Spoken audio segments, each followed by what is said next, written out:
Welcome back to बुलबक्स। और भाई लोग क्या हालचाल है जरूर बताना। और आज फीब रिट्रेसमेंट टूल यूज करके एक बढ़िया सा स्ट्रैटेजी आप लोगों के साथ डिस्कस करूंगा। और ये जो मैंने एक सीरीज चालू किया है intraday stock trading strategy related, ये आपको चैनल में एक प्लेलिस्ट मिलेगा इंट्राडे स्ट्रैटेजी सीरीज बोल के। उसके अंदर 2 वीडियो ऑलरेडी बना चुका हूँ। एक है स्टॉक सिलेक्शन प्रोसेस लेके, यानी कैसे आप लोग एकदम आसानी से कैसे स्टॉक फाइंड करोगे, एंड दूसरा है एक इंट्राडे स्ट्रैटेजी लेके। और आज पार्ट 3 है। आज भी एक इंट्राडे स्ट्रैटेजी है जो बहुत बढ़िया काम करता है। पिछले वाला जो स्ट्रैटेजी था उसमें क्या डिस्कस किया था कि मार्केट सपोज आप मूव कर रहा है, एक रिट्रेसमेंट लिया, जैसे ही ये जो एक स्विंग बनाया उसको जब क्रॉस करेगा, यहाँ पे कैंडल क्लोज करते ही एंट्री एंड 1:2 मिनिमम टारगेट। ये था पिछले वीडियो का स्ट्रैटेजी। अगर आप लोग नहीं देखे हो तो जरूर देख लेना, बहुत काम का चीज है। एंड आज जो स्ट्रैटेजी डिस्कस करूंगा वो है ये जो मूव फालतू का जा रहा है इसको कैप्चर कैसे करे, उसको लेके आज स्ट्रैटेजी है। अगर आसानी में डिस्कस करें तो मान लो कोई स्टॉक एक अच्छा मूवमेंट दे रहा है, वन साइडेड कंटिन्यू एक मूवमेंट दिया, जैसे ही रिट्रेसमेंट लिया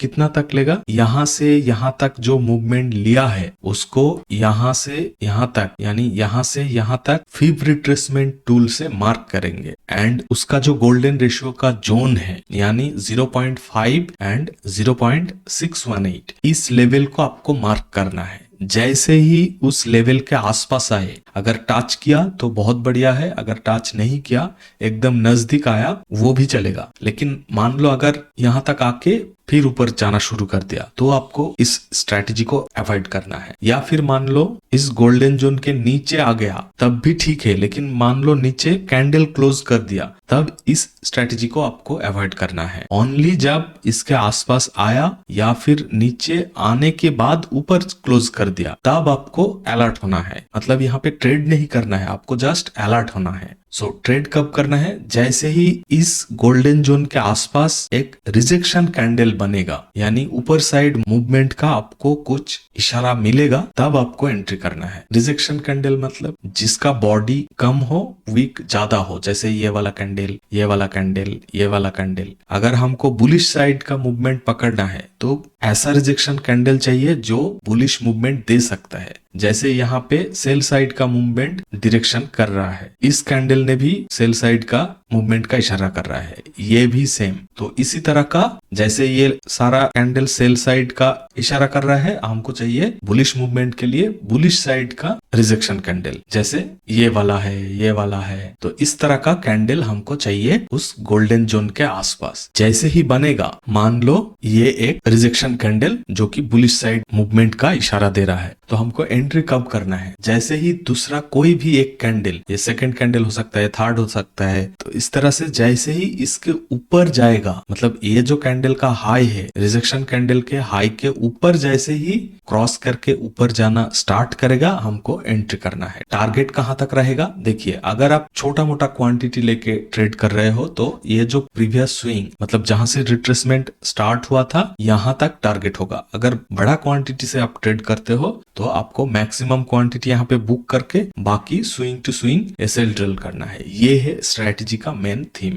अगर चार्ट पे हम लोग देखें कि कैसे हमको ट्रेड पकड़ना है, तो अगर आज का दिन देखें तो यहाँ पे मार्केट शुरू हुआ है, फिर ऊपर गया, फिर रिट्रेसमेंट लिया। अगर आप यहाँ पे फिब रिट्रेसमेंट टूल से ड्रॉ करोगे तो देखोगे ये जो कैंडल है रेड वाला, इस कैंडल ने क्या किया, गोल्डन जोन के नीचे क्लोज कर दिया। मतलब यहाँ पे ये स्ट्रेटेजी यूज नहीं कर सकते। यहाँ पे कौन सा स्ट्रेटेजी यूज करना है, पिछले वाला वीडियो में जो पार्ट 2 वाला है वहां पे डिस्कस किया है इस मूव को कैसे कैप्चर करें। यहाँ पे क्या करना था, ये जो कैंडल है इसके ऊपर हाई बना के क्लोज कर दिया, यहाँ पे एंट्री होगा, यहाँ पे प्रॉफिट बुकिंग होगा। तो पार्ट 2 का जो स्ट्रेटेजी है प्राइस एक्शन ब्रेकआउट बोल के, उस स्ट्रेटेजी यूज करके ये मूव को आप कैप्चर कर सकते हो। अगर मान लो कि ये रेड कैंडल अगर नहीं बनाया होता या फिर ये दोनों कैंडल अगर नहीं बनाया होता, तो हम लोग आज का जो स्ट्रेटेजी है फीब रिट्रेसमेंट स्ट्रेटेजी, ये स्ट्रेटेजी यूज करके हम यहाँ पे ट्रेड ले सकते थे। कैसे, यहाँ से यहाँ तक फीब रिट्रेसमेंट टूल से मार्क करते, यहाँ पे गोल्डन जोन आ जाता,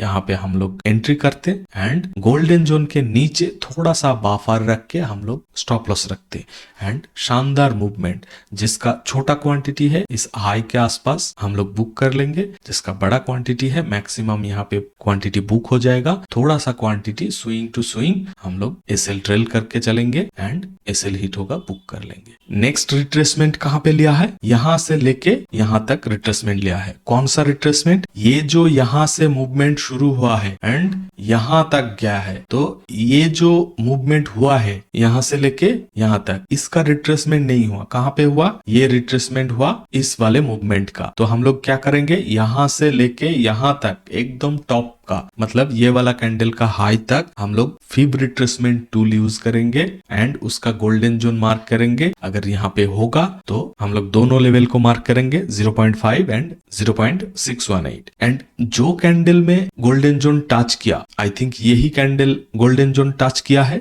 तो इसी कैंडल को अगर देखे तो यही कैंडल आपका बन गया है रिजेक्शन कैंडल। अगर मान लो ये कैंडल नहीं बनता तो ये भी रिजेक्शन कैंडल है, लेकिन ये सेल साइड का प्रेशर इस कैंडल में ज्यादा है। थर्ड कैंडल को अगर देखे, मतलब ये जो ग्रीन कैंडल है ये भी एक रिजेक्शन टाइप का कैंडल है एंड ये बुलिश मूवमेंट का इशारा दे रहा है। तो हम लोग कब एंट्री करें, ये जो ग्रीन कैंडल का हाई है, मतलब ये वाला कैंडल, इसका हाई जब ब्रेक करके ऊपर जाना स्टार्ट करेगा, यहाँ पे कैंडल क्लोजिंग का कोई जरूरत नहीं है। अगर आप लोग करना चाहते हो तो बहुत बढ़िया है और भी कंफर्मेशन ज्यादा होगा, लेकिन कई बार देखा है मैंने कि बहुत मूव निकल जाता है क्योंकि इसका टारगेट बहुत ज्यादा नहीं मिलेगा आपको। मैक्सिमम टारगेट है ये जहां से रिट्रेसमेंट लिया है वहां तक टारगेट है। अगर बहुत ज्यादा क्वांटिटी आपके पास है, मान लो 5,000 10,000 क्वांटिटी आप लेके ट्रेड करते हो या फिर 2-4 हजार क्वांटिटी लेके ट्रेड करते हो, तब आप मैक्सिमम क्वांटिटी यहाँ पे निकल देने के बाद थोड़ा बहुत क्वांटिटी एसएल ट्रेल कर सकते हो। तो मतलब मैक्सिमम क्वांटिटी यहाँ पे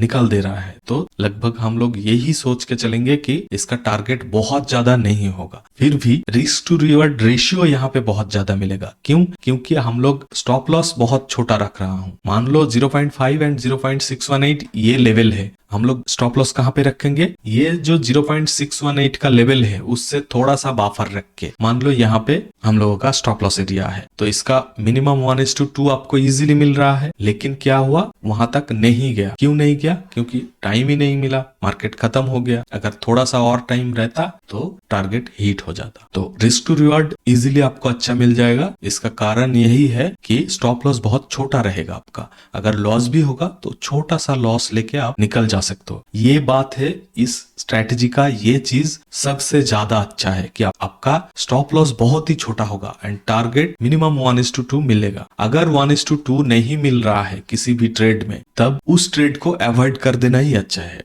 और प्लीज वीडियो को लाइक करना, चैनल अगर सब्सक्राइब नहीं की हो तो जरूर कर लेना। ऐसे ही और भी बहुत सारा स्ट्रैटेजी आने वाला है, लगभग 5-6 स्ट्रैटेजी आने वाला है ये इंट्राडे स्ट्रैटेजी सीरीज में। बहुत लोगों के मन में ये भी सवाल हो सकता है कि इतना सारा स्ट्रैटेजी क्यों, क्योंकि स्टॉक का मूवमेंट कब कैसा होगा ये कोई नहीं बता सकता। तो इसको कैप्चर करने के लिए एक स्टॉक का जैसा ही मूवमेंट हो आप उसको कैसे कैप्चर करोगे, इसके लिए 4-5 स्ट्रैटेजी मैं प्रोवाइड करूंगा। जो स्ट्रैटेजी फॉलो करके स्टॉक का मूवमेंट आपका जैसा होगा उसके हिसाब से आपको स्ट्रैटेजी चूज करके एंट्री करना है एंड उसका जो लॉजिक है वो लॉजिक फॉलो करके आपको एसएल फॉलो करना है, टारगेट फॉलो करना है, एसएल ट्रेलिंग करना है, प्रॉपर रूल्स फॉलो करके ट्रेड करना है। ठीक है, तो आज ये वीडियो यहाँ पे खत्म करेंगे। नेक्स्ट वीडियो और एक शानदार स्ट्रैटेजी के साथ शुरू करूंगा, तब तक वेट करना। और अगर कोई कंफ्यूजन रहेगा तो वीडियो के नीचे कमेंट करना, मैं नेक्स्ट वीडियो में उसको लेके डिस्कस करूंगा। Okay guys, thank you, bye bye.